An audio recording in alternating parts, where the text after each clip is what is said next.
To the crime beat this evening, a former Denison preschool worker who abused a toddler that left him with a broken leg and her boss, who covered up the evidence, were both sentenced to prison today in Grayson County. KXI 12's Olivia Thompson was in the courtroom today.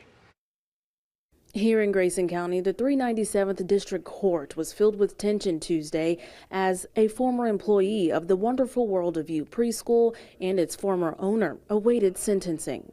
Last summer, Deshawn Ragland says she pulled 2-year-old Lucas towards her, but later admitted to yanking him in her direction, breaking his femur, but failed to provide immediate medical attention despite hearing what she called a blood-curdling cry while changing Lucas.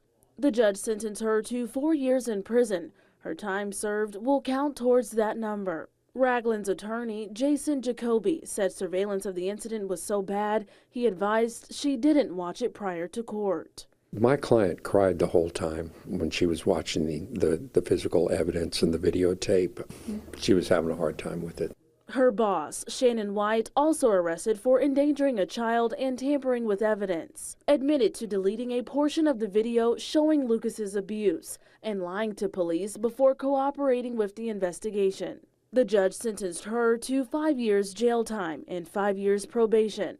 Grayson County District Attorney John Kermit Hill agrees with both decisions. You have individuals that don't have any prior relevant criminal history, and yet they've been entrusted with innocent children. I think the outcome of the case is appropriate.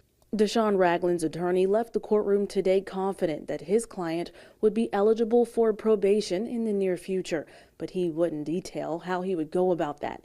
He also stands firm on his decision to tell Ragland not to view the video of Lucas's abuse.